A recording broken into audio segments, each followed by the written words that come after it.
everyone, and welcome to the final A-01 podcast ever of 2023. And of course, with this being the end of the year, we could do what all of our other competitors are doing, if we even have any.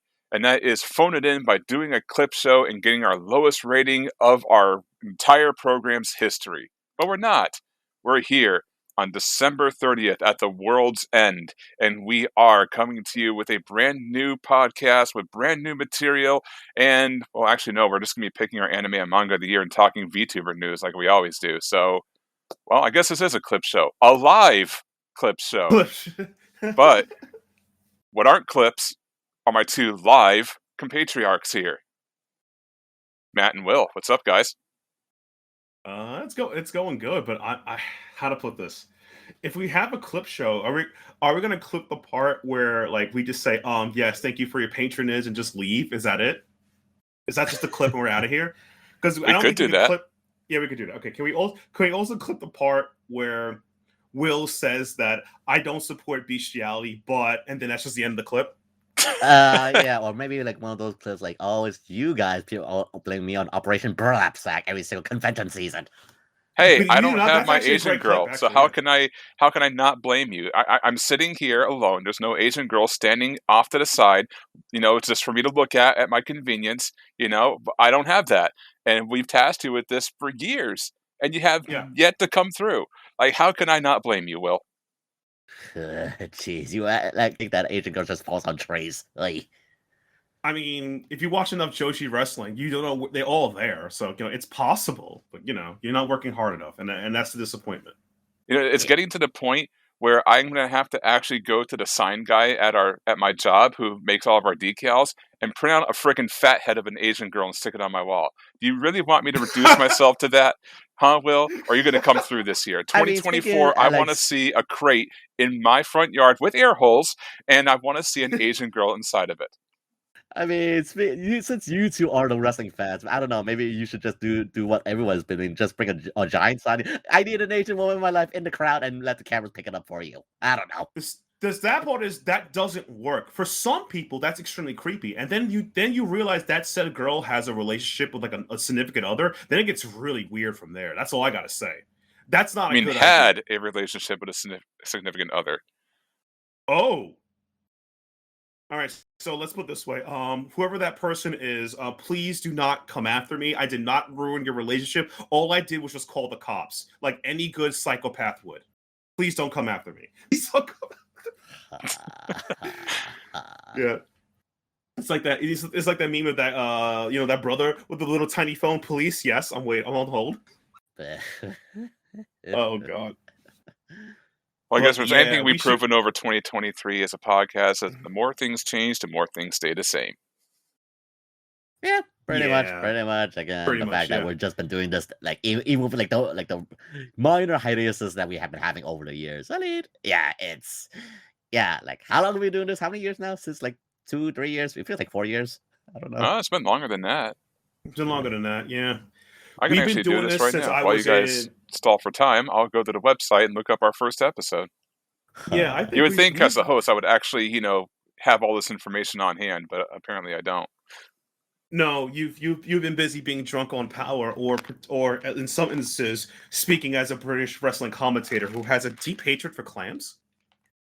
Damn straight. I don't know what's that about. Damn straight. Yeah. All right, according to the internet, we have been doing this podcast for 7 years. Really? Yep, 7 years already? Our first episode, our first episode is January 17th, 2016. So we are just 19 days away from our official 8-year anniversary. Yep, 8 years. Yeah, I know we do this thing monthly or bi-monthly at most, but geez, damn, it's been 7 years since then. Shit. Yeah, 7 years. That was actually my entire undergrad, me moving into my first home. Yeah, that's 7 years. Yeah.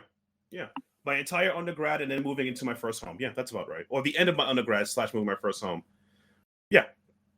That's a long time. That's a good chunk of my life. Yeah, throughout these past 7 years, I still want my Asian girl. Will still wants porn to be treated as an actual art form, and Matt still wants to die every tax season.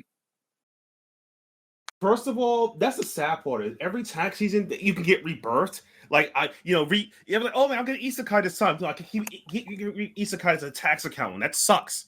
It's like, I'm a tax accountant this time in this location. No, stop isekai me as a tax accountant. Just put me as a different person, please. Look, I'll take being a vending machine kun, please. No more taxes, please. That'd be a great anime. It'd be like the accountant who dies every tax season reincarnates just in time for the next tax season in another world. Yep. In another world, yep. For the Demon Lord. You got to get those two in there. Another world and Demon Lord. It's got to be in there. My Demon Lord tax account keeps getting reborn into another world. Yeah, as a tax. Just in time for tax season. Just in time for tax season.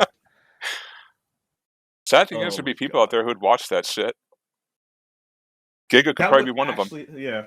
I mean, we've been watched so much animes, all those variations. Again, like, why not? We're pretty much throwing everything at the dartboard. Like, we have harem animes, like, that literally says, like, there's no one best girl. Everyone is best girl, including the mom, including the grandma, everybody.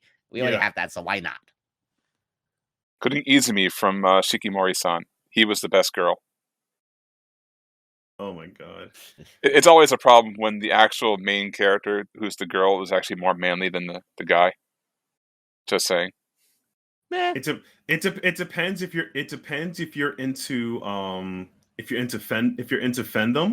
or in some instances that the emasculation, it just works for some people, or in some instances you just want to see a guy get destroyed. That's like, oh god, that's an entire thing. Anyway, fetishes, don't do it unless you're cool with it, because if you don't do it cool with it, it just gets really weird.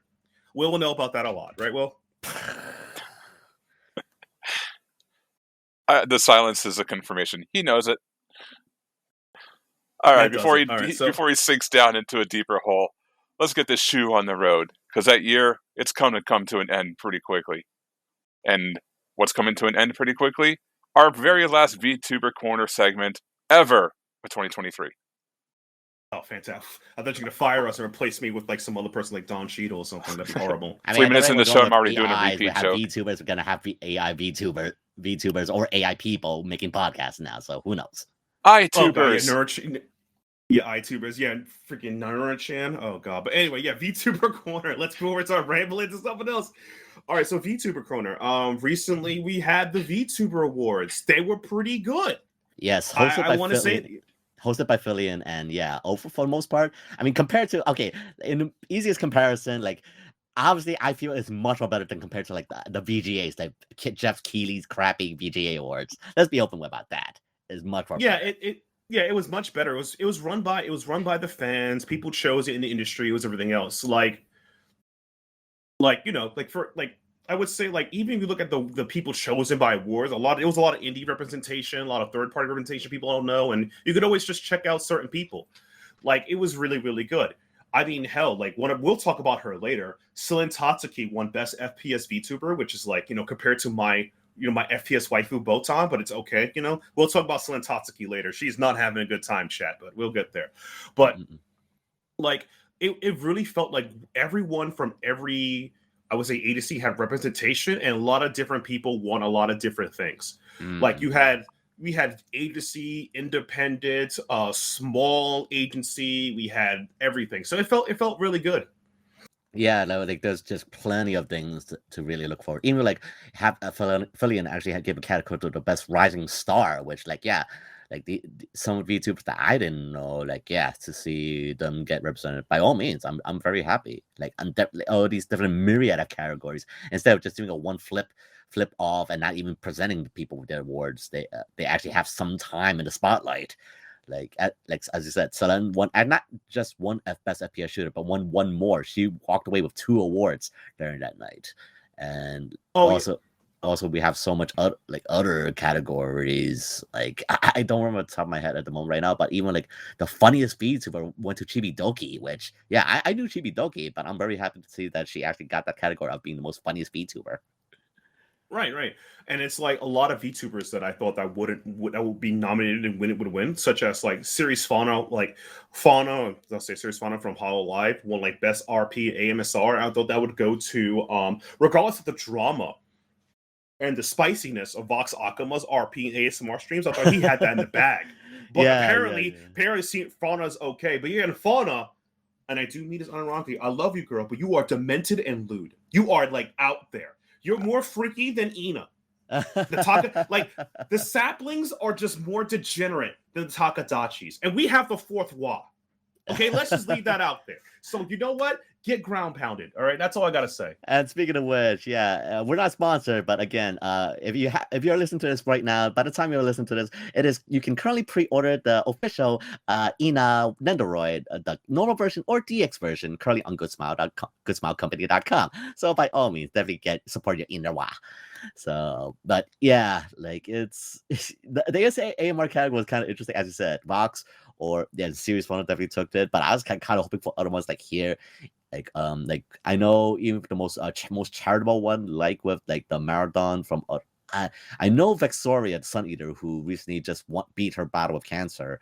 Like that they did that one, and like I know went to another people. I mean, still by all means the most charitable VTuber, by all means, that's I'm just very happy to see that how many people have gotten so good, have done it for a great cause. And like when you were talking about spicy things, like they even again acknowledge the fact that the show was also sponsored by Fansly.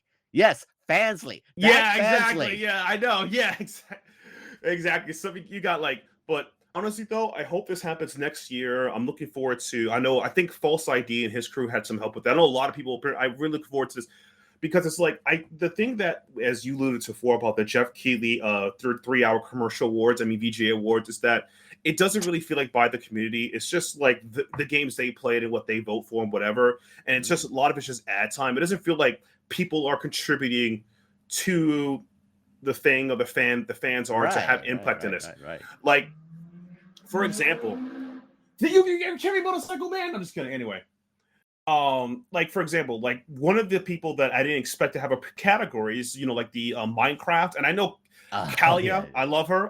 She's a psycho. She's an endurance streamer.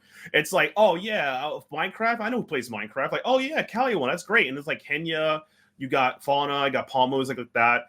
Like it's just really, really good that there's other categories of VTubing that people can get into, or if you can look into it's not only a great award show to honor people who do the stuff they do, it's also good for recommendations to check out other VTubers that on that list you check out. But don't check out Von Oxima. He'll get you in trouble. I mean that seriously. Like, oh my God. That dude's in controversy hell every time, every other 2 months. It's the internet, unfortunately, be it from Twitter, from X, from TikTok. Again, ever since that one fun, your mom's a hoe. He got trouble with that for that was actually a freaking meme line. Your mom's a hoe. Really that was so exactly, because it's like, oh man, how did they make fun of Sonny? Sonny's a real mama's boy. I'm like, that was the joke. That's it. If he meant that seriously, Sonny would have been like, yo, don't why you talking about moms like that? Like, you tell him it's one of those that he doesn't need you to defend him, guys. He's got this, okay? He's not that much of a simp where he could just take the insult and doesn't defend himself as long as the girl talks to him. Oh, that's some people that we know, but that's not this guy. Unironically, the Vox Oxima drama. Please stop doing spicy stuff. You're gonna get in trouble. I mean, that's seriously, please stop the spice.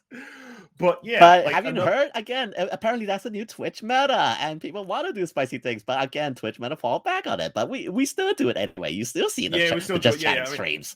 Just stream on some spicy websites like everyone's favorite Project Melody, and you'll be a-okay. I'm not even being unfacetious about that. I mean, unironically, if you're gonna do spicy stuff, stream on degenerate stream sites and hope for the best. That is how you do it. That's it. Yes, again, again, I will call it out. Again, Chatterbait and Fansly. Again, the fact that Fansly was a sponsor on this thing, even just popular of it all, and just, it helps out as well. I mean, Cottontail, I love Cottontail. She's also on Fansly. Vexoria. I mean, by all means, that category obviously went to our best V shoujo girl, Project Melody, just because again she is. Yeah, both lewd and cute. I know, it's kind of running gag. I'm sorry, but go ahead. No, it's we've seen people you, Josh. You pretty much nailed it on the head when you introduced the podcast. I still want hentai or the lewd arts as legitimate. We always see this thing make these things as taboo and all that. Fine, that's a you problem. I'm sorry. That's a you problem. That's a society problem, and that you could just freaking fuck off with that. I'm sorry. And he admits it, ladies and gentlemen. Score one for me. Go on for the boys back home. We did it. No, but but unironically though, it's like it's content. People consume it. Obviously, just you can say there's a danger. Everything, of course there is, but you can always police blah blah blah. But the idea of like just remove it's just bad and just have it like look. This is my opinion. If you're into that stuff, and I do believe this, some platforms will not have that. That's just a way of life. You have to go around it. If you want to go around it, use, the not sponsor of this podcast, Fansly, or as it will point out, Chatterbait user streams. If you want to make your money doing the LewTuber stuff, there are avenues you should have to go to. I do not believe that unironically YouTube or Twitch will allow you to do it because that's who they are. You can't beat them on that. Just go elsewhere. Or better yet, just get a box, put some holes in it, get in front of Josh's house, do some magical wordplay, and then when Josh opened a box, you sand attack him and then run. That at that point you stole at least $20 from him. You have $20, right? Actually, no, I'm poor. He doesn't have no money, so don't do it. Skip the plan. Just go back to putting your photos on Fansly, okay? Because if I wasn't poor, I'd probably be on Fansly right now with all my money. Hey, at the rate people are going, apparently Fancy is a good avenue, but I digress. Yeah. And as we digress, we'll talk about some even more bad stuff. We're mentioning Selene Tatsuki. We're talking about her. So Selene Tatsuki has always been working towards things. She's always active. Even though I'm not a fan of her content 99% of the time, I'll watch when I can. I love when she teams up with the Hall Stars with Team Snakebite, because some homies will bite the stink to get the venom out, just saying. But she's always trying to do some collabing, making content like songs, and it feels like in the last couple of months her company that she works for, Nishisanji, has just straight up been against her. They have been stopping her from making the content, and even under their guidelines, it's not good. And recently this happened. So she made a cover song from, I believe, was it Milky? I forgot the creator. It was a Coffee in the Morning. I actually forgot because something like that. Yeah. Yeah. So she made a cover song, and it's a good cover song. You can't find it on her channel. It was bonked. It wasn't bonked by the song creator. It wasn't bonked for his music. It wasn't bonked for monetization, because that happens to sometimes us on the Outerhaven YouTube. It was bonked by her own management. They were like, nah, this ain't happening. She went through all the hell to get approval to the happening. She paid tons of artists. She paid tons of animators. She paid the music rights. She even got permission to use the song. Nah, get out of here. Bonk, bonk, gone. This made everyone, and I do mean is everyone who is a Nietzsche fan and Nietzsche hater, upset. Oh, for sure. It was the worst thing ever. If you want to find this song, you have to legit type it in. There's fans uploads of it now to keep it intact. She just wanted to do this for Christmas. She has fought this kind before. This is the first time she fought Niji. Yeah. She had to fight Niji for basic, and I do mean is basic fucking shit. When she wanted to do an intercollab tournament, they told her, nah. When she tried to fight for just running a basic gaming tournament for charity, nah. It was embarrassing. So, and now she's recently took a break for her health. And I hope during this time for her health, I wouldn't be surprised if she announces a graduation or leaves or go indefinite, because this is just embarrassing. How could it be that she is one of your top earners? And I do mean it's top earners. She works really hard. She puts out she has she won several VTuber of the Year awards for FPS and radical skills and stuff. She's great, 5 stars, main again, and you're like, nah, her. She doesn't deserve it. Her company is against her. At this point, she might as well go independent. She's friends with Mumi. I don't think she can get into Hololive because Hololive runs generations and they have a slower process, and it takes between a year and a half to get debuted. Just go indie. I mean this unironically. Niji, you've done everything you could with that company. It's just embarrassing. Niji has broken more fans' hearts than the talent themselves.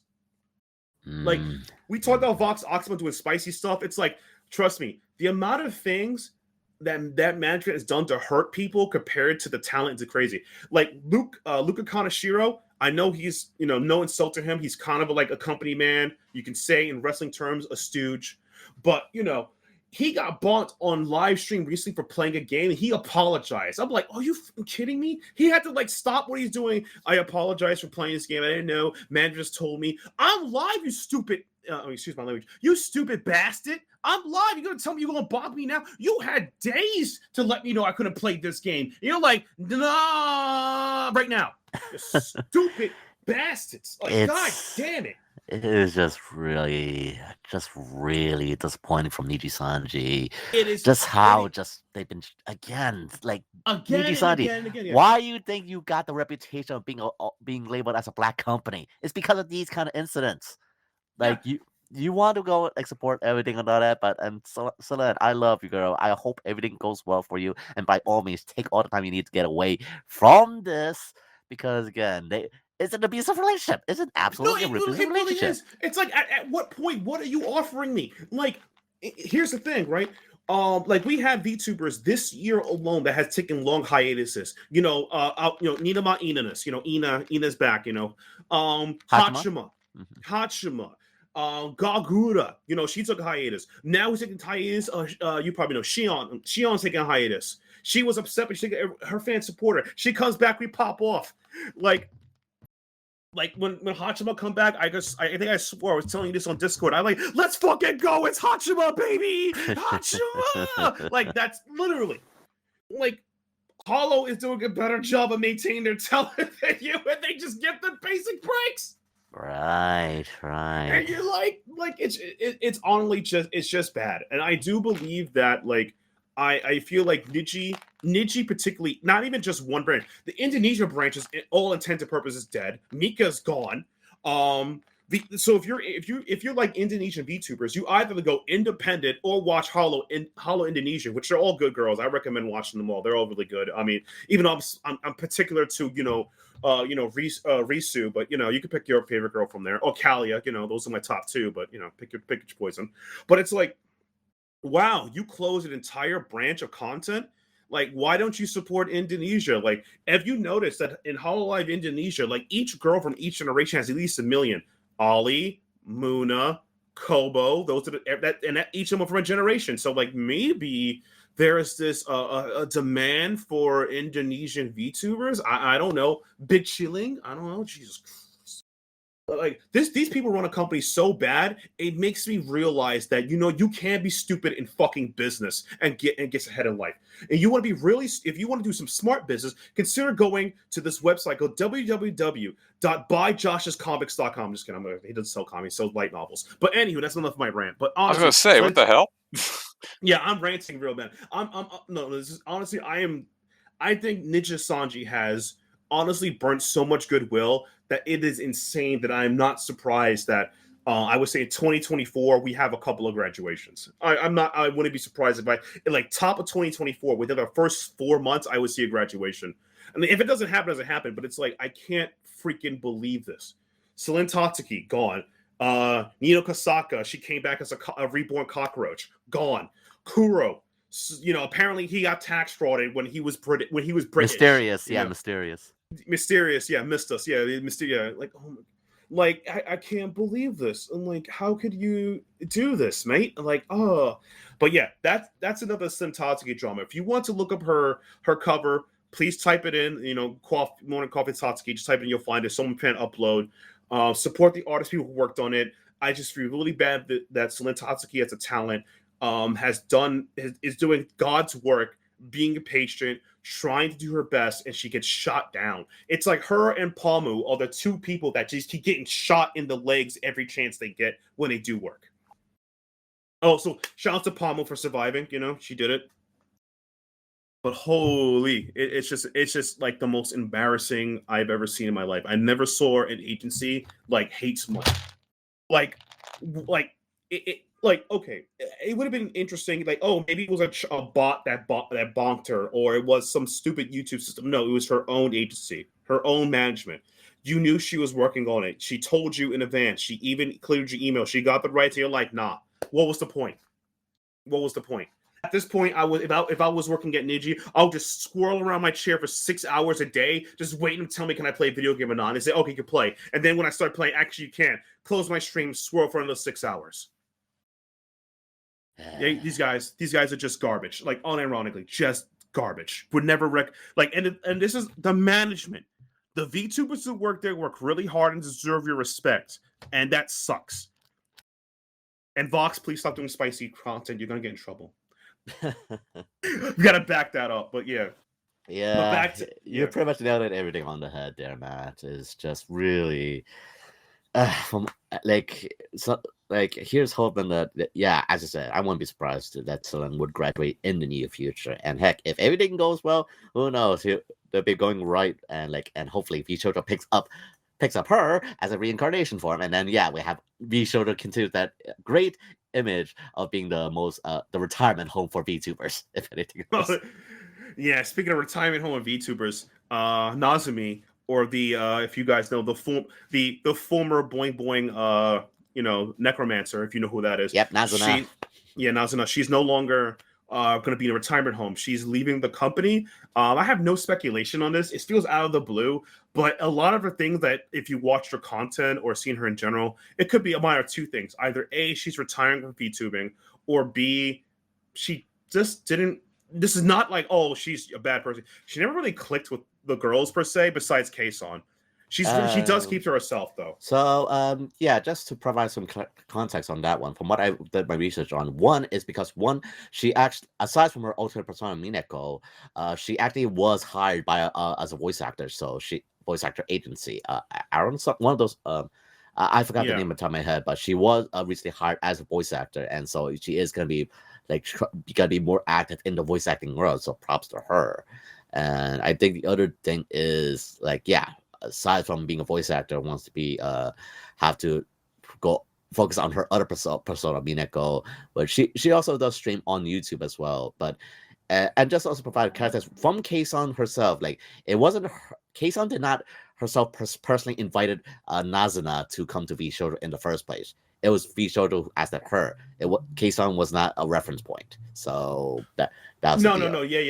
Oh no. Thank you for the correction on that, because I know they're very close. So I'm assuming it was a way that how she got in. But yeah, she still got there at the end of the day. The interesting part about it was I guess I wish her best on her best adventures. I think that she again. VShojo, they're good company. They let her go. This time it wasn't like a 5-hour press drama. Oh yeah, for sure. It was much more better light, and by I'm just happy for that. It wasn't no drama. It's just okay, it's gone, farewell. And she retains all her properties if she wants to. So by all means, it's definitely a much more better separation than her first reincarnation. Yeah, exactly. Or the VShojo departures. I mean, how to put this? VShojo. I would say earlier in 2023, late 2022, they got into a lot of drama. Okay, let's just call it straight. Yeah. But since all that elements left, they're a legit company. I know they call them retirement home, but I call them what they are. VShojo, the second chance company for agency VTubers, but also they have got some good indies. I mean, Haruka's still doing well. Sarasa, Giga is there. I mean, now we have Matarakon, so yeah. Now we have Matarakon, yeah. I just. A roach bomb, I guess. That's just a little weird, but I love roaches. Yeah. But either way, I'm just very happy that Nazuna is gonna be doing her own thing, and by all means, best wishes of luck. And it's just kind of funny as well because we definitely got a lot of graduations that happened just in a span of few weeks. Because as I said, Nazuna is graduating just a few days ago. Yeah, at the end of this month and year, but also Mika Melataka also just recently graduated just a few days ago. Her graduation announced months ago, but as I was alluding to my highly rant, they just killed the Nissa Sanji ID brand. So there's hardly any. I don't think there's any more ID talent left. I can't think of I think they're all gone or soon to be gone. But it's it's over. So Nissa Sanji has given up. All they have is English, the English branch, the Japanese branch, and they both appeal to China or something. It doesn't matter. That's all they have. So there's no Indonesia talent in there whatsoever, which is a huge bummer because Indonesia is an underserved market. We have seen many successful Southeast Asian cons for VTubing. In recent memory. Even going in Malaysia. Yes, in Malaysia. In Malaysia, yeah, exactly. Hey, that's Southeast Asia. That's around there. You're in that region. Mm-hmm, but in general, though, that is a huge marketplace to tap into, and not tapping into it is it's a stupid fucking mistake. It's like the amount of fans and people who make content out of those regions, it's insane. And it's like you're not tapping into that. Like your Filipino VTubers are not doing that. I mean, that's strict, but it's how to put this, how to put a foot in your mouth. Niji, I guess. I don't know. Like, you want money? Invest. You don't want to invest? What's wrong with you? Exactly. They will give you the monies. You want money or not? You want money or not? You want money? They want Chinese money. The way they're making everyone make Bilibili yeah, accounts. Even Bilibili is having some things, but that's a whole other thing. And another graduation photo to speak of is one of, I guess, really helpful to in general. Heidi from Things VTubers Say, she has graduated as of, I believe, the 23rd of December. I wish her best of luck in her future. She was really nice. Look, I have nothing relatively super bad or super nice to say about her. I respect her when I saw her on the YouTube channel. She did cover a lot of indie news, which I deeply respect because, indies. And she's a generally nice person when I saw the graduation. I wish her nothing but success in the future because it's like she has talent. I mean, it's more like she's the first person of the team VTuber Say to ever consider leaving, which is fine. But I do wish her the best. I think she's talented. I think that, she could sing. She's done a cover before, which she rapped a bit. I think it was nice. But, I wish her the best. I hope for everything. And thank you for contributing for Things VTubers Say news-wise, because more VTuber news is the better. That is not drama clickbait. Yeah, for sure. Like, her stream yesterday at time recording, it was definitely, like, even when Cody even says, like, when listening to the original song of hers, it actually made him cry. But again, like, she, like, from what in my experience with Heidi, she is just like absolutely lovely gal, just doing great news. And definitely was a great asset to the team. But again, things go on, life happens, and she's on to her next journey. So by all means, again, best of luck to you, Heidi, and here's hoping we see some good things in the future from you, hopefully. If we see her in V show, I'm like, God damn it, she betrayed false ID. Yeah. No, it wouldn't be surprising. Like, with all these graduation VTubers, I would not be surprised if Gunrun definitely like, would you like to join? Or friggin' Yagu just giving money unlimited money works and give them like, oh, would you like to join me? But again, like, what Yagu's process is, much, as you said, slower, and they're unknown. They don't do camera. It's particularly voice interviews. So who knows? Yeah, and from what I hear too is that, like, Yagu is like, everyone is particular, but he's particular about, like, the people he chooses. He always tries to pick people who are unique or special in the way. And the quality of every VTuber in HoloLive, you can kind of identify each of them. There isn't very people have like people have always overlapping personalities, but it's never like they're the same person, There's even differences between everyone's favorite twin VTuber, Fu and Moko. I can know the difference between Fu and Moko. I know the difference between them, even though they're twins, Yes, and the fact they even got an award athletes award show being a league of their own, and I'm just like, as I said, Yagu definitely is. I think Yagu's probably going for that whole 100 girlfriends route and literally getting every scope, niche, background character, just filling all those tropes. Like, yes, I will assemble 100 VTubers and just claim the market that way. 20 gens, because each gen's like 5 or 6 girls, so like 20 gens. At the 20th gen, he completed his journey of 100 girlfriends. Oh god. But like and speaking of Moko, I'm sorry, go. You can take. Oh no, Fumoko, we love it. But speaking of also good news, because we saw a case on earlier, she did, she got to stream Yakuza Infinite Wealth. Shout outs to her, K-Son. She's gonna do great. And as you spoke about earlier, like moving on in their career, I'm not gonna say anything bad. Like, it's gonna have the K-Son. If Nazuna moved on to her career because her voice acting gigs, she's doing well. Maybe K-Son could probably, because now she's got the gamer. She's a voice actress and model that she's done for Sega. Maybe that's the career path for her. We don't know. But I always support K-Son. She's always like, in all her iterations, she's one content I can stick to when she streams, when I can catch it, because her time zones.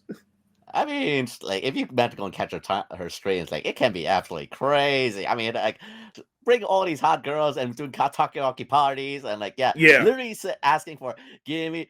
I kid you not. Like go watch Coefficient's last episode of Deep in the Hole, and she literally says like, please send me your pussy pics. Literally. Yeah. I kid you not. I kid you No, not. I don't. No. I look. You know, I have horrible sleep patterns. I saw it, and I was like, nope, I'm sober. I saw this. She said that.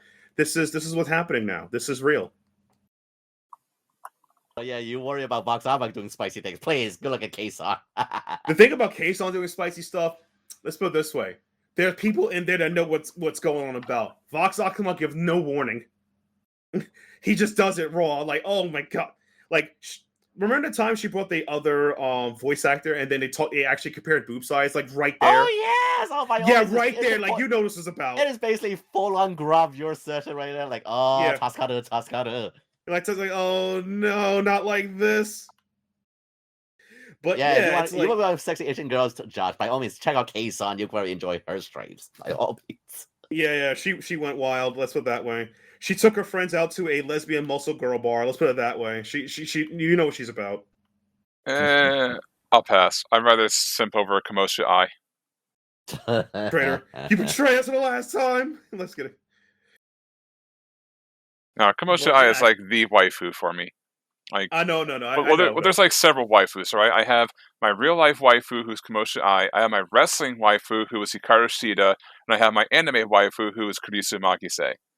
Yeah, but to be fair though, Shida in Japan, Shida has brought back. Well, she went to show in Japan. She's wearing the sexy wrestling stretchy pants. Put it that way. Nice.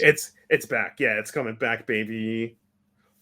But yeah, I think that's all the VTuber news this year. I think VTubing overall has been a good year, 2023. Outside of some drama, and the one thing you can attest to that Nichi Sanji is just not. Their management is horrible. The talents who work there would do whatever, but it's terrible, and it hurts because a lot of those people who work there generally do care about the stuff they do. What they try and do. Celine, Elera, Palmu, Finna. Been like, I mean, even though I disagree with the spiciness, Vox Akuma does good content, and it's like, it's just really hard for them to stand out and do stuff. I mean, outside I think there's too many VTubers there, but that's the whole appeal of them. But the fact that management is more of a thorn to them than their own personal backlash is enough to say. So that's what we learned in 2023. Niji is just too much. Hololive is Hololive. They're doing great.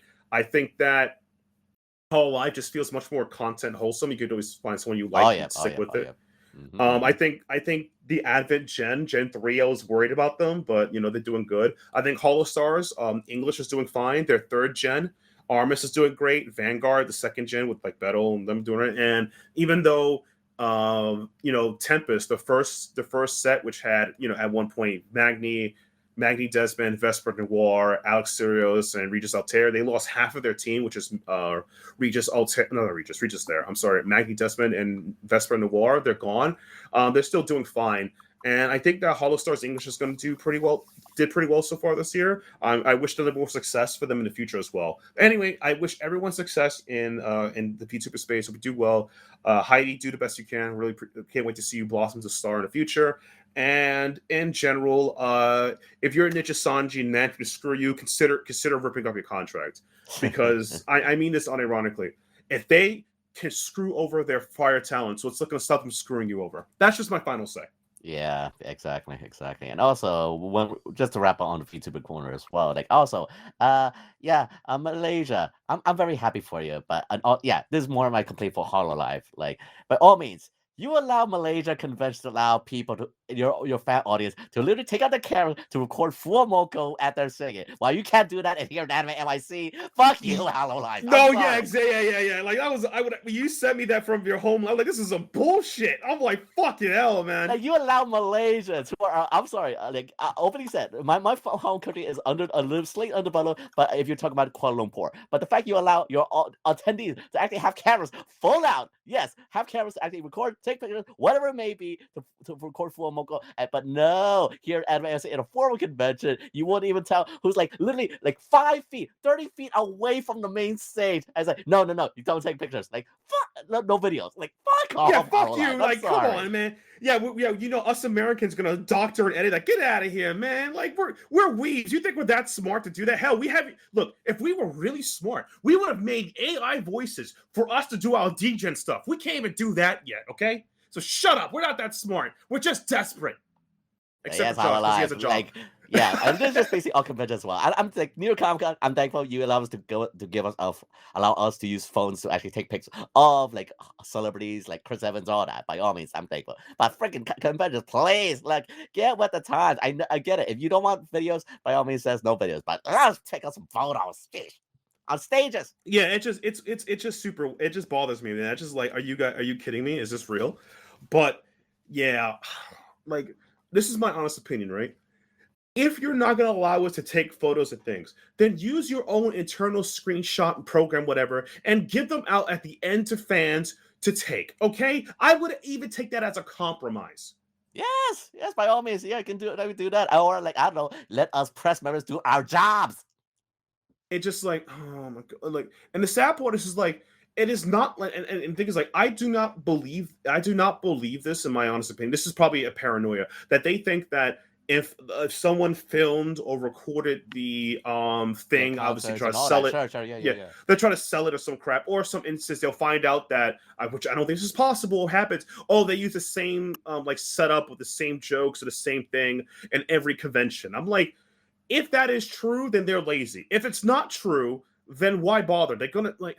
I hate this. Like, it makes me upset in small ways. Because like, I want to enjoy the show and memorize it. I just want to enjoy things. I just want to have a life. I just want to have fun. I just want to stare deeply into my 2-dimensional waifu and forget that I'm a miserable human being. Can I have that, please? Yes, exactly. So yeah, I think that's all of our otaku dreams. Just, not be reminded that we're just miserable human beings. That's true. But that's unironically, I think that's everything for VTuber like 2023. It was a good year, and I only hope for things were the best. And Ninja management just fucking sucks. I can't. This company just makes me sad. Yeah, because they could be better. Yeah, he was hoping like something major change of like Bobby Kotick getting out of Activision Blizzard, and here's hoping something changes there. Yeah. Oh my god! It would be top dollar if they like just like, let's say like, Jan 1st, 2024, they make an announcement that we have nuked our management team of NGN and hiring new people. Just that announcement alone would be like, yes, we did it, boys. Like, that would be enough. Yeah, but who knows? We'll see what happens in 2024. You see, that's the plan all along. You see, he sold it to Microsoft, and he deployed the golden parachute worth $375 million, all so he could pursue his passion, becoming the new CEO of, I forgot the name of the company. The one you're just sitting on. Nijisanji. There we go. That would be hilarious and disturbing at the same time, honestly. Yep. I did it because I love all these girls. Yeah, we saw your track record at Activision Blizzard. We know how much you love the girls. But I'm sure. Well, but actually, unironically, I would support that because that's actually a bit safer. At least they're 2-dimensional and he can't touch them. So Oh god. Oh my god. That was the true plan all along. The foreshadowing was there. The foreshadowing was there.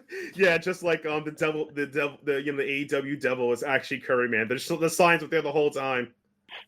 As a matter of fact, I know this is not anime, but it actually kind of feels like an anime villain story, Bobby Kotick. But they actually had a spoof article that a lot of people believe to be true, that of all the shit that they had to put up with while they were working with Activision Blizzard, that Bobby Kotick went to Bungie to become their CEO. Oh my god!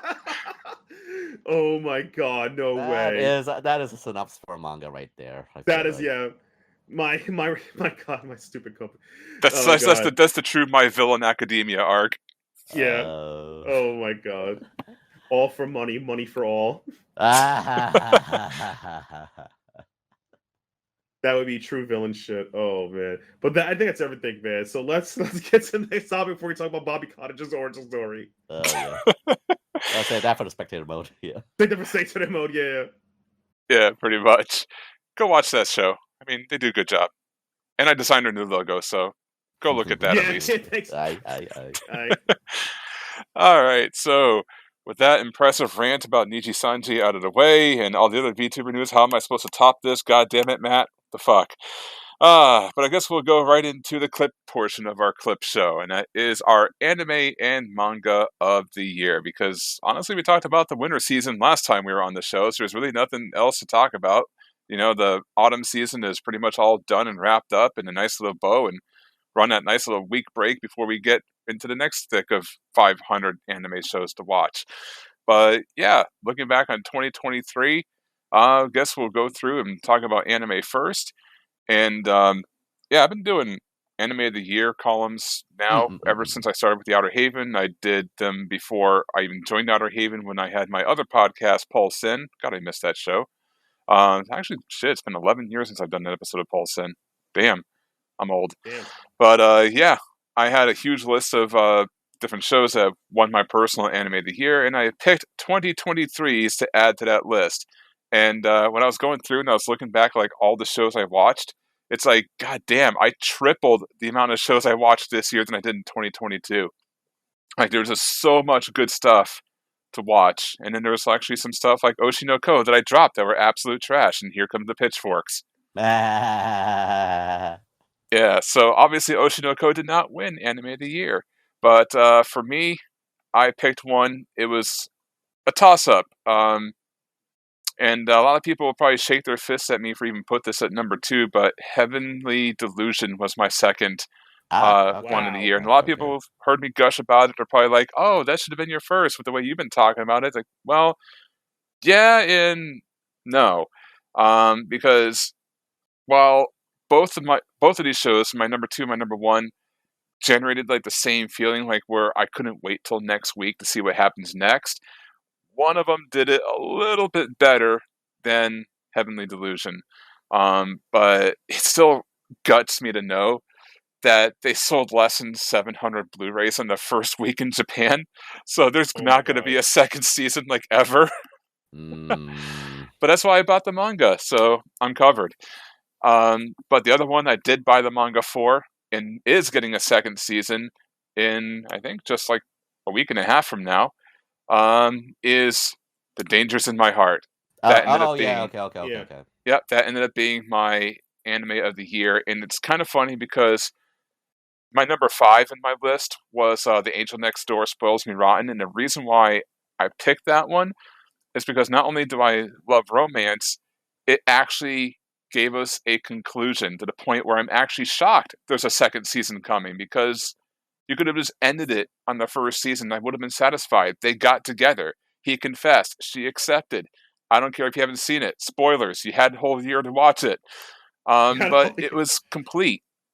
So I was like, well, if it's complete, why wasn't that your number 1? Why is The Dangers of My Heart number 1 when it did not have a conclusive ending? And that's because, well, when it ended, they flat out said we're getting a second season. I knew it was going to continue, so I knew it wasn't over.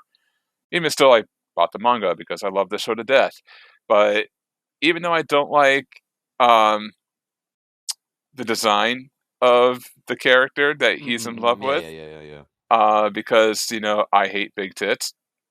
I know. I'm going to get more pitchforks for saying that. Oh my god, yeah, we're trying to run a business here. Holy, come on. So you're not of Justice Department. Got you. You're not of Justice. Yeah, it still was probably the cutest and most wholesome love story I've seen all year. And plus, I hadn't picked a romance as my anime of the year since Your Lie in April. So I had to at least, you know, break the streak of not picking one. So there you go. Yeah, so that's my personal anime of the year. I know some people are going to be like, the fuck, babe? Why didn't you pick something like Attack on Titan, the fucking 4-part final season redux? No, we do not do a 1-episode special. We do not do a 1-episode, 3-episode special. Yeah, exactly. Oh my god, yeah. Like, oh god. You know what I'm also going to get pitchforks for? In my top 5, I actually did not pick Freerun Beyond Journey's End at all. Really? Okay. Wow. I mean, it's good, but here's my problem, and maybe you'll see it from my way, is that I've read the manga. So when Yeah, I'm watching yeah. the Okay, okay, anime, okay, okay, okay. I feel like I'm watching a repeat. And because of Yeah, such, I yeah. didn't get into it. Not that the show is bad, it's amazing. And the second cour, which is starting in January, is going to be going into the tournament arc, which where they're going to get their mage license. And that was a phenomenal arc in the manga as well, and it's going to be amazing. So if you've been waiting for action, like nonstop, constant action from this show, you're about to get it. But You know about it already. I already know it. I know what happens. So Yeah. it's like reading an episode of AEW Rampage spoilers on a Thursday morning. You just don't want to watch Yeah, the show. exactly. You just know, like, there's no point. Right, No, right. And it's kind of funny as well because like Matt, I believe Iris kind of had the same thoughts as well. Like Iris also read the manga before the anime. Like yeah, I know about all this already. It's pretty much as it said, no, Josh. 100%. Like, and like to me, Freyren is like my top because I haven't read the manga yet. But to me, it's like the app. Like I read like some chapters, but it's like it's a well done adaptation. But the problem is like it's not the time. This is God. Freyren, you cannot double dip. It's one or the other. That's it. You can't double dip. If you double dip, you're not gonna have a good time. Well, it's Yeah, Or like you that could just for almost any show I'm watching. Like Spy Family, I gave up on watching it because I'm reading the manga, and I just yeah. have that whole seen it already vibe when I watch yeah. it. Same thing with Dead Mount Death Play. It's like Mm-mm. that's a great show, and it should be watched by a lot of people. And I praise it, but I already know what happens. Yeah. Yeah, like once you've seen the original source material from the manga, yeah, it's kind of hard to really be as invested in the anime unless they really expand on some things. Like I when I was checking out on Spy Family again, it was good, feels good, all that. Definitely a good way to de-stress from my workday. But as I said, like I have read the manga, I'm currently up to date. And like I already knew this happened. I mean, the only thing that I'm just kind of looking forward to in Spy Family is the movie of Cold White, and that I know it did pretty well in Japan. So I'm just waiting for that movie at the moment right now. So Oh, yeah, oh yeah, 100%. But that also shows like at least this is a thing. Like at least in the anime industry, they're unlike some other sources that makes movie off IPs. They're keeping the best they can to the goddamn source material. So that's good. That's what you want. Okay, I want my source material to be accurate, even if I'm like, you know what, I'm not gonna watch it because I read it or whatever. But it's like, yeah, for people who don't do the reading, this is good for them too. Because I can't. There's not a huge distinction between them and the reality. Like, oh yeah, I like I saw a superhero movie where like Captain America like did steroids and then punched God. Like, whoa, whoa, whoa! What do you mean he punched God? That didn't happen in the comics. What's going on here? not yet. Not yet. He didn't attack and dethrone God. He's not, JRPG character yet. I mean, that's the next movie. But no, but honestly, yeah, that's just how it shows how good the adaptation has gotten over years, how they take that seriously. So, that's good. Mama. Yeah, definitely. But yeah, I just wish it's kind of like a double edged sword, like working for the Outerhaven, is because with all these partnerships I have now with manga companies like Viz, Yen Press, One Piece Books, all this stuff, I just keep getting more and more series, and like hell, I ended out the year with 1,064 physical volumes of manga sitting in my house now. Oh my A God. lot of it I bought. I mean, let's be fair. I mean, yes, I did get a lot for review, but I would say the ratio is like 25% review copies, 75% stuff I bought. So I think I paid more than fair share. But Yeah. because I've just gotten so much into manga, I can't say that I'm an anime watcher first and a manga reader second anymore. And because I'm finding Yeah. more and more shows where I've read the manga already, and now I'm seeing like another one is going to be Solo Leveling. Like I worry that when Solo Leveling comes in January, that I'm not going to be into it because I've been reading the comics. I'm up to like volume And the 7 or 8, series is whatever's out done. here in The the series is U.S. done. Yeah, the series is Yeah, done as Yeah. well. so it's weird. It just feels weird being that type of a fan where all of a sudden you become the person you didn't want to be, where you always wanted to be surprised by the shows by watching the anime first, and now, but I'm so heavily into manga now and doing all these reviews that it's almost unavoidable now, where it's like more and more shows come out that it's like do I really want to watch the adaptation, or do I just want to skip it and save some watching time? Yeah. Like that's kind of like one of the questions I have at the moment right now. We're going to like Demon Slayer, like because again, Demon Slayer is currently finished up in the manga series, but now you football just want to like crank out every single arc as best I can. Like the first season was great, second season awesome, third season meh, like all that. But now we're just like waiting for them to get again the Hashira trading arc, and then after that, the last few volumes of it all, and like like is like you said, Matt, Josh. Sorry, is just Yeah, like it's one of us. Don't worry, you got one of us. Yeah. yeah, like how you want like. Are they gonna be as excited? Because again, for people who have read the entire series already, is also even like with Mashley. Like Mashley got finished up with the manga already, and they're getting ready to move on to the second arc as well. Like, am I excited to watch that series? Even though I have officially read the manga, finished the series already. Like yeah, Mashley. Like yeah, like we've seen so many like current series. Like their series are their manga series done. But do you still want to see the anime adaptation? Be it as a fan or just like what now? Like now you don't have that first time wow factor. It's like yeah, that is definitely the debate. The question to say. Yeah, but to be fair, in my top 5 list, I did include Dead Mount Death Play in there just because I knew it was good. But yeah, I guess just to read off the list because I basically went from 5 to 1 to 2 to 3 and 4, whatever. But my whole thing was Angel Next Door Spoils Me Rotten was my number 5. Dead Mount Death Play was number 4. R Rating Protocol was number 3. And then obviously Heavenly Delusion number 2. And then Dangers in My Heart number 1. So that was my list. Fair enough. Like for me though, when I think about manga that way, most of the manga I collect are old school or manga I couldn't buy when I was younger, or I couldn't We're get still on into. anime, by the way. Yeah. I know. Manga section's anime. next. Manga section's next, but yeah. When it comes to anime though, I just lean towards old school stuff. It's the same. It's the same premise. It's the same for me. At least old stuff is still to reach because I don't watch much anime as much as I used to anymore because I'm the brokies. And so like and it's very seldomly how I keep up with things. Like I think like Fran for me is because the only show I kept up with, and I read a couple of chapters online. I'm probably going to end up buying the series if I ever get a chance to. Once I finish a collection, because I'm running out of physical space in my house, so I have to put it into my storage facility place. I got paid for storage, put it there. So that's my new rule. Once I finish a series, I put it there and then buy a new series, so I can at least have something, you know. It's just Fran for me.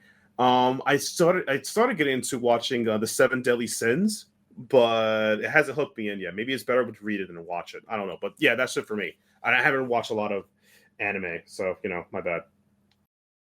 All right, and Will, I think you touched upon a couple of yours, but definitively, what was your favorite of the year? Like I'm trying to basically remember what I have more or less watched it for the most part, and like I most of these things series I just kind of like one is just basically it's a feel good series or just like one off, but and because I was about to say your boy Cohen, but that was 2022, so I can't go for that one. Well, I mean, it did get a stage play this year, so you could technically conclude it. But yeah, I'm just like Tracy going through all the lists. Like I'm going to my live anime right now at the moment, and yeah, like I'm just kind of sad. I can't really name one at the moment. I mean, the season for right now, as I love Fiorin, like because that thing was just definitely that also slow paced show, but also has its great moments. So yeah, but I haven't read the manga, but I'll probably have to get to that. Of course, Undead Unluck, like of the season, like yeah, a good shonen, good crazy stuff and all that. So by all means, but yeah, from at the moment right now, it's just like nothing really pops into my head at the moment, to say the least. Like yes, I don't watch everything like from Demon Slayer to like all the other shows. So nothing really stood out to me, surprisingly. I can't really say one name of the show. I'm just like, give me a moment, give me like a few moments. I'll probably like see what's going on there. So yeah, let's see. Did you? No, Interview Monster Girls was 2 years ago. Intermediate Species was 2 years ago, I think. When Funimation was still around and they got fucking ass over that. Yeah, I'm trying to think of like this. There wasn't a lot like that stood. I mean, there's a lot of series that were there, but very few in my mind stood out. Even ones that kind of interest me, I was like, nah. I guess the only thing that probably would indeed stuck out to my mind is yes, I'm gonna be that guy. Yeah, Zom 100. That's probably like the one of the moments. Oh, yeah. Oh God, I should. Yeah, I finished watching it on Netflix recently. It was like, but Yes, it escaped my if I head. got That to was a give it good one to the too. Yeah. year, I probably would say Zom 100 that as a good component because yeah, a concept again, living life at a zombie apocalypse. What's new? But it's just so refreshing to the point. And yes, I also read the manga as well. I also knew what happened there, but still, it's just that idea of like yeah, which a lot of people forget. Like you as you said, Josh, like yeah, people were just like we're unhappy, we're so depressed for our lives, we just want to be like go to anime world or do whatever we want, literally doing a bucket list thing. And yeah, Zaman Horror is definitely that kind of show, even though it took like 2-3 seasons to finally get the last 3 episodes, but heck, we're here. So yeah, and that's kind of the show that like really popped up to my mind. So yeah, if I have to give it to a year, I'd probably say Zom 100 at the moment right now. All right. Well, there we go. We got Dangerous in My Heart, Psalm 100, and Freerun. Nice little spread there. And now, Mr. Going to the Future, now we can flip it over to manga. Yeah, go to hey. Oh man. So manga. For me though, it's like when we talk about like reading manga up there. I mostly when it comes to manga collection, I collect a lot of manga from my youth or manga I could never get. Like currently, like I lost my shit the idea that Spring has been reprinted by 7C, so I got that. They're reprinting Hellsing. I couldn't read that as a youth, so I'm happy to read it now because I have a chance to read it. But those are not my top manga of 2023. My top manga of 2023 is like it is a coin flip between these two series. And why they're my top manga when I pick them up is because whenever a new volume comes out, I always read it instantly. And it's honestly a tie between Yakuza Fiance. Okay, Yakuza, okay, okay. yeah, Yakuza Fiance, Raziwai Taga Gan E, by my new favorite manga, Asuka Konishi, which also did Haru's Curse. That's my top. Like it's tied between that and Yokohama Kadashi Kiko. Those are my top two. Every time a trade comes out, I just read it on the spot. Every other one that takes a backseat, but these particular two. And the reason why, even though I'm a little old school head, is well, one of them is an old school book. This is like Yakuza Fiance is a very interesting drama, crime, romance series that puts a spin on its head where the two leads are only dating each other in a sense to fulfill an obligation, but there's a whole like crime web under it and people want them dead. There's a whole interweb. It's really, really well done. Volume 6 comes out next month, so dab, that's great. And Yokohama Kadaishiko, it's just a great slice of life story that tells it slowly paced. It really feels the wonders of being alive, seeing new locations, meeting new people, learning about like other beings, things like that. It's really well done in that regards. I can see why this was an instant classic, and I've seen the anime, so it's like, yeah, this is exactly what I expected to be. Like those are like my top two. If I could add more to the list, it'd be JoJo because I also read JoJo every time a new one comes out. Finished part 5, part 6 I just got Stone Ocean. Hell yeah, baby, let's dab go. Even though my opinion part 5 is dog shit, Stone Ocean top stars I recommend again. But it's like those would be like my 3 right there. The reason why is because whenever a new volume comes out, I just read it. Every other book even takes a backseat. Like right now, my backseat is I got Hellsing Volume 2, haven't read it yet. I finished To Your Eternity 19. Fuck you, Josh, for telling me that the future is happening. That's all your fault. I haven't read Blue Exorcist Volume 28 yet, and I got that earlier this month. I haven't read My Hero Academia 36. I got that. I haven't read that yet. And even my Western books I have, which is like others, I haven't read them yet. So it's like, so for me, manga of the year is a book that I always read when it drops or when I get a hand of it. So those are it. It's JoJo, Yakuza Fiance, and Yokohama Kadashi Keiko. Those are the books. Please read them. I recommend it. And don't read To the Eternity because it'll just break your heart every goddamn volume. Oh, I love this character. And they're dead. What about this character? Yeah, Oh, they seem pretty. exactly. And they're dead. Yeah, Oh, they're dead. surely this character. Nope, she's dead. She's dead. Dead. Like, oh my god, it just hurts so much. All right, Will, what about you? What's your manga of the year? I mean, there's pretty much it mostly lies obviously in my culture degenerate taste, if anything else. All right, But porn. Got it. All right. Aside So from what Thor. ghost ship reading? What ghost ship series are you reading? So I mean, unfortunately, manga wise has been generally light, but the only thing that has been like keeping me just basically invested is obviously the current series that's not like culturally like cultured is basically with My Ideal Sponge of Life. That series has been continuing on, and I know I'm not generally like the one with the whole economics and like culture, be it culture, government, and management, all that. But surprisingly, this series has always been keeping me like has an interest. I know also has a light novels, but to keep if you want to be interested in that. But the Ideal Sponge Lab has been just been that series of like, okay, mix up some culture, mix up some like governments. I don't know, like you can't do this action or else like you spark like, oh, you're a materialistic government, a military government or something of that sort. And like surprisingly, that series has always been very. It still managed to keep me engaged, and with a little bit of an isekai, with like the mixing in with modern technology, like a flashlight, crystals, glassware, all that. It just kind of keeps. It's a simple story. I mean, it's obviously not like 2 Year Eternity. I don't expect like any heart tugs or anything. So it's just simple government economics and just communications and psychologies, which surprisingly is kind of endearing for me. And of course, naturally, like the only thing other mangas that I think is now currently finished, but I need to read it, is Tales of the Wedding Rings. Is currently at volume 13. I think that is the last volume, but I gotta double check.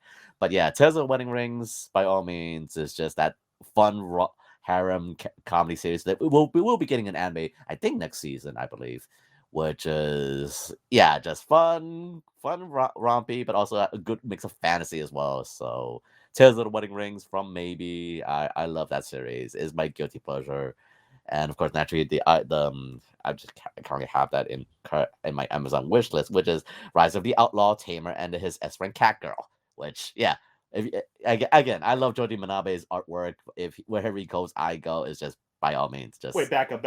Say the title of that again. I have to hear this out.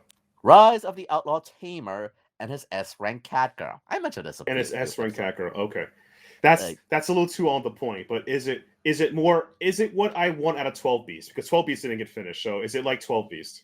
yeah, no, something because like in the realms of Ideal Sponge of Life, this one also kind of touches upon like the whole government, like government economics, talk and all that. If you like that, then you like that.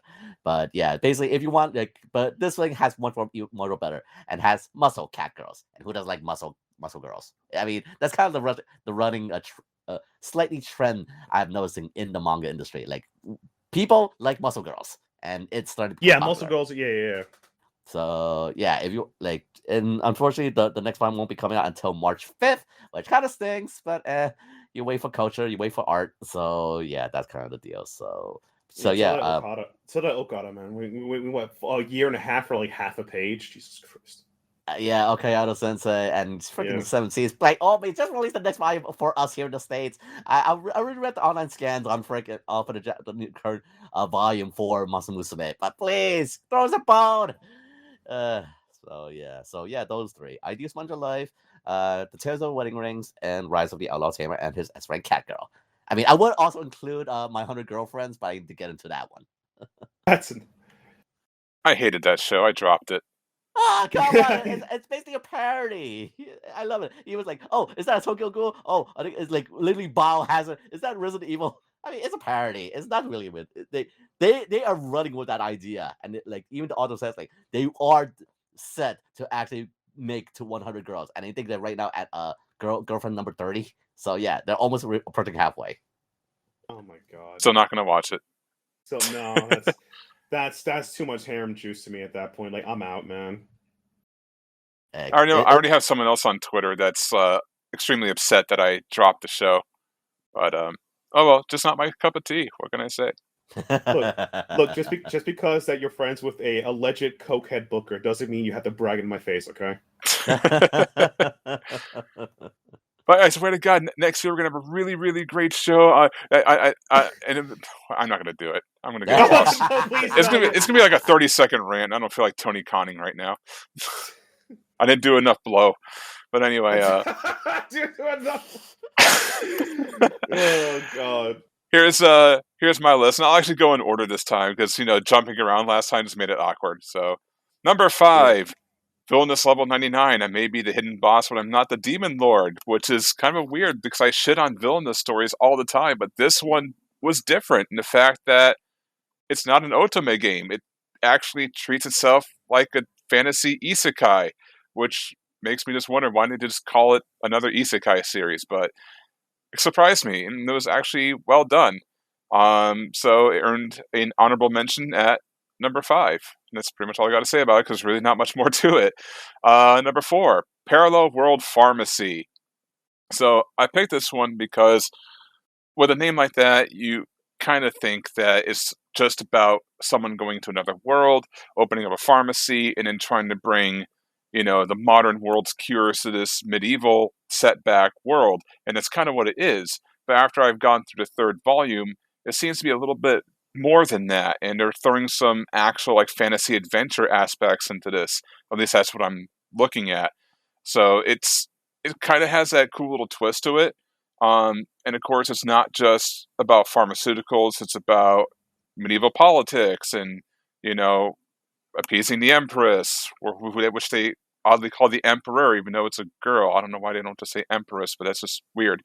But yeah, it has more layers to it than just a simple, here's our world's drugs in a different world. It's actually a really good story so far. So, number 4.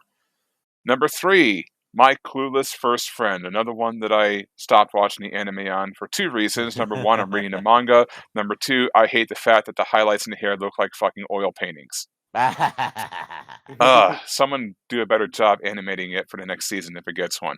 But yeah, it's another romance, and you're not gonna get the adult style romance because they're in friggin' elementary school, they're kids. So it's kind of like that pure innocent friendship, that young crush that you have on your first girl and stuff like that. When you're like all innocent, you don't know how anything works about the birds and the bees, that kind of innocent stuff. It's really cute, and they're on volume 4 now, but they're releasing it, or Square Enix is releasing it in 2-volume omnibuses, so they're actually on volume 8 in the US, if you want to get technical. So there's a lot of material out there, and it's, like I said, it's really cute. So I love that series of death. Number 2, this is how close I came to having back-to-back years of a one-shot winning, because last year was The Music of Marie. I loved that series, or I should say I loved that book since it's a one-shot, and I urge you all to go read that one. It's absolutely phenomenal. But number 2 is Love the Answer?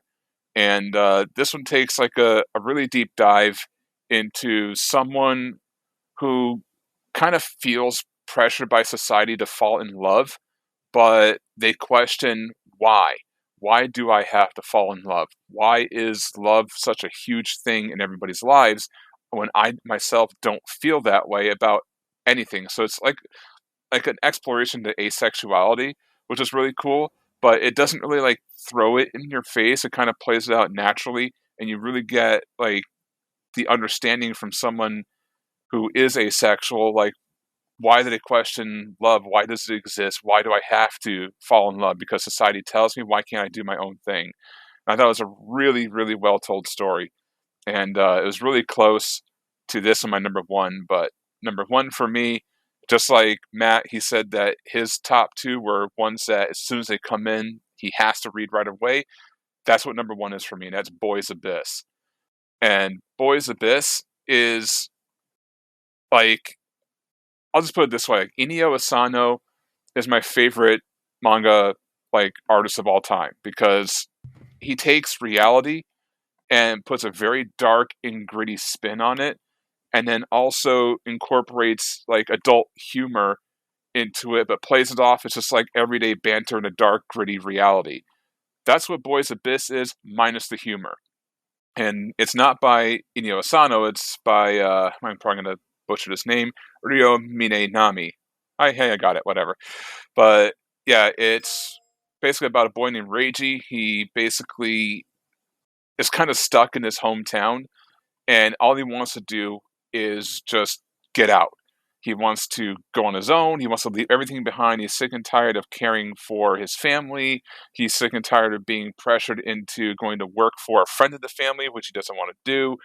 And there's like multiple outs he has. He can either like move out with his friend who wants to go to Tokyo, or he can make a suicide pact with a failed idol. So there's a lot of like dark tones to this, but you just kind of like really feel for Reiji and how he's trapped. And the more he feels trapped, the more outs he looks for. And the more outs he looks for, the more he gets taken advantage of by like all these different people. And it's just like a phenomenal like drama. And like these types of stories are the ones that I just really love sinking my teeth into. And it has a lot of Inyo Asano vibes to it, but it's not like portrayed in a gritty way like all of his manga are. So you're not going to go in there and see like an art style like Goodnight Pun Pun or Downfall or Dead Dead Demon's Destruction or nothing like that. It has more of, I don't want to say like a shonen look to it, but it's like that. It's almost beyond shonen, but not quite seinen yet. So it's kind of like in between, but it has that mature feel without feeling mature, and it's really clean looking. So yeah, I love the story, and like I said, every single time a volume comes out, it's like right at the top of my list to read. So yeah, that's it. That is my manga of the year, and this is actually only the second year I've been actually doing it. Like I said, the first one was The Music of Marie. Now Boys Abyss joins my very, very short list. So we'll see what 2024 brings in. According to the calendar through June, I'm already picking up 7 new series, so I already have enough contenders to do a top 5 list. How about that? But yeah, that is pretty much going to do it for us because honestly, we don't really have anything else planned. The only thing I'm really looking forward to greatly in 2024 that I make mention of is that Crunchyroll just recently announced that Suzume from Makoto Shinkai is coming to US releases on home video March 12th. So I get to add another title to my Makoto Shinkai collection. Yes! He is hoping it's at a good affordable price and not like Anime Flex, so he is hoping with that. Oh, it's Crunchyroll. Usually they do good by their prices. So yes, and after acquiring rights stuff, they better be. yeah. So what is this crunchy stuff? Is this right roll? Like what do we call this thing now? I mean, it's still the Crunchyroll store, but still, yeah. I beg to differ because when I ordered my manga and anime through the Black Friday sale, it said it was coming from Right Stuff. They hadn't changed that shit over yet. Really? Wow, fucking A. So what are we doing here, Crunchy? Who you got? What's your label? Who are you identifying as? The questions that may never be answered. But I can understand it. And they're probably doing like the front-facing stuff, changing the website went up, but probably the back end, like all the nitty-gritty stuff, like Pretty the much, cart like, stuff, they're probably leaving for last, and they'll eventually get it changed. Eventually. I know they're still like working that kinks still with a lot of people, a lot of things. So yeah, here's hoping. Yeah, Rise Up was definitely the good one. So here's hoping. And I finally actually got to watch Suzume. I think I talked about it on the show before. If I didn't, I have a review up on the Outerhaven. Obviously, I loved it. It's a Makoto Shinkai movie, but wasn't 5 stars. I don't think it was his best work, but it was also far from his worst work as well. So. And yeah, just question, because I know some audience are gonna probably be on our asses, but like, has anybody here actually seen The Boy and His Heron? No, but I heard a lot of good things about it, and I think it's actually up for an Oscar. Yeah. So yeah, I definitely gotta put that on a bucket list sometime soon. Yeah. And honestly, I hope it wins because not enough anime gets recognized here in the United States, and what a better way to jumpstart that, mainstream level of acceptance and give it an Oscar. Sorry, but yeah, like as I said, like the word I was about to say, like the word is like recognizing VTubers now, so why not anime and manga? About bloody time. So yes. Yeah, and with that, original English light novels should be recognized too. Wink, wink, nudge, nudge. Go buy my books. Although I did actually have a phenomenal holiday season. I actually had a sale. It's actually technically still going on, and by the time this podcast goes up, it'll still be happening because it ends on January 1st and it's December 30th. But yeah, if you want one of my ebooks for really cheap, I mean like $1.24 cheap, go check them out on Google Play, on Apple Books, and yeah, so go get my stuff for really, really cheap. Got a couple days left. But all right, with that being said, I think it's time to get out on it here for the rest of 2023. Don't come back till next year. So that being said, you guys have any final thoughts? Will? Well, I was about to say, like, again, the whole holidays, but again, we're done with Christmas now, so, but yeah. Next year, here's hoping that we finally get there's definitely the changes. Here's hoping Mappa doesn't overwork their workers. But again, that's Japan with what it goes to do. But yeah, 2024. Let's just see how things go, and yeah, hopefully good in the manga industry, anime industry, VTuber industry.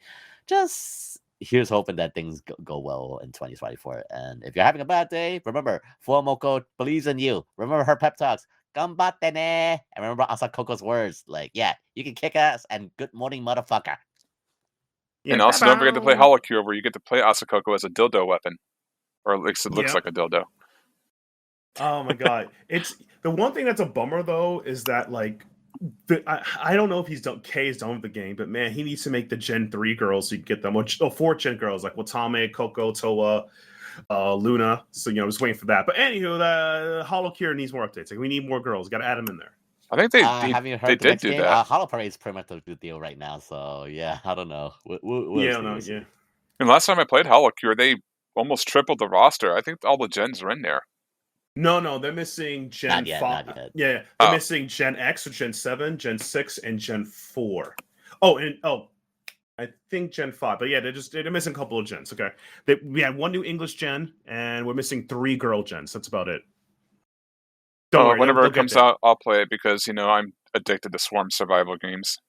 They're really good. I've been there, even though some of them are here or there, but I've been having fun playing them as well. But yeah, my final thoughts for 2023. Nichi sucks, obviously. Manga is good. Manga's been really good this year. I feel like the American manga scene, from people like us, there's a vast amount of books you can read that isn't just whatever out there, and it is something for you, for old school heads like myself. To people who like romance, to degenerates. I jokingly mean it, but people like that stuff. There's a whole bunch of things for you, and most of them are majority in print. You could even read like one person's entire works. If you just like Clamp, you can read every Clamp book. You're gonna get every Clamp book. It's not that hard. So I'm really happy at the state of the manga industry in here now. I feel like we're living through a very good renaissance where majority of the books you like or genre you like or care, you can find them. It's not particularly that difficult, Yeah, and then my final thoughts, honestly, I don't really have any, except go play more Swarm Survivor games, or as the industry's starting to call them, reverse bullet hells. I don't know which one is cooler, but yeah. If you want some recommendations, there's the OG, Vampire Survivors. Some of the ones I played that I really enjoyed, Army of Ruin, Pathfinder Galaspire Survivors, which I think just came out of early access. There's Bone Razor Minions, which is awesome. Obviously, we just mentioned it. Hollow Cure, Halls of Torment. One that just came into early access that's really cool is Death Must Die. There's also Rogue Tunisia, Project Lazarus, Soulstone Survivors. There's a whole bunch of them out there. Those are most of the ones I played that are just all incredible. And they're cheap, too. Like, most of them are under $5. Yeah, I would also recommend 20 Minutes Till Dawn. It's a little twist on it. That was a good one, too. You already mentioned Let It Die, but that's about it. I would mention, for me, in that genre, Vampire Survivors. I bought none of the DLCs for Vampire Survivors. I'm just giving it a try. But like Vampire Survivors, 20 Minutes Till Dawn, Let It Die are my top 4, and Holocure. Those are my top 4. I need a 5th one, but I can't think of anyone I truly enjoyed yet. I need to try the Pathfinder one. That should be on sale. Actually, Steam sale. Let me get that right now. Type it in on Steam. Yeah, Pathfinder is really cool. That one only has 3 classes to play as, but they have like a full-fledged upgrade path for them. Like, they each have their own talent trees, abilities you can actually unlock, and it's really more in-depth than what it really seems. It's really cool. Yeah, I I played Hold of Torment, but Hold of Torment, when they made the ice level update, and then I'd stopped playing because it was just unbeatable. Then they patched it out, and I just didn't play it since. Really? Because I went in there. I went back and played Halls of Torment literally yesterday, and I noticed they had the ice level in there, and I beat it first time. Oh, no. When it came out OG, it was insanely difficult. I was like, oh my, yeah. Now they patched it out to make it easier, but before then, the first time it came out, it was just pain. It was too big. It was a lot going on. They made it better now, but I haven't played it since, so I'm going to give it a try again. Well, if you like Halls of Torment, you'll definitely love Death Must Die, because Death Must Die is basically the same style, like the old Diablo 2 looking style, and it has the same systems where you also get gear. I have that game, yeah. But the only difference between Halls of Torment and Death Must Die is when you get gear in Death Must Die, you keep it when you lose the run. Yes. You don't have to run to a well and pull it out of the level. So you just keep all the gear you can put in a stash. It's really cool. But there's only one level. I think there's 6 characters in there. Yeah. Each one plays different, but it's early access. They have a long way to go with it, but it's really fun so far. I already beat the whatever they had for early access, so I guess I'm technically 100%. But Yeah. I mean, it's like beating a kid in a wheelchair with a baseball bat because you only have one level to beat. Once you beat it, you're 100%. Yeah. And it just got really dark really soon, really quickly. But, You beat Zach Gowen in a running race. I feel that's a great way to put it out. I'd probably still lose. I'm fat. But anyway. But anyway, that's going to do it for us. Thank you all for listening to us for these past almost 8 years now. That still blows my mind we've been doing this for this long. And also, especially here in the year of 2023. And remember, this is the final episode ever of the A1 podcast for 2023. So until next year, where we have the first episode ever of the A1 podcast for 2024, I am saying farewell for Matt, farewell for Will, and farewell for myself. And of course, I can't end this podcast without doing my famous line. Godspeed to all you out there in Radio Land. Peace. Bye.